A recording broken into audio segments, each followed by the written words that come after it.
guys.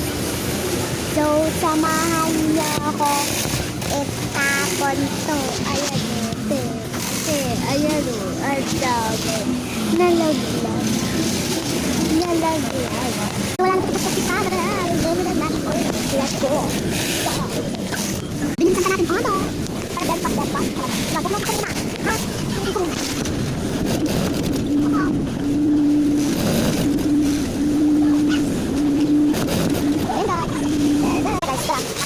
Tapon natin to.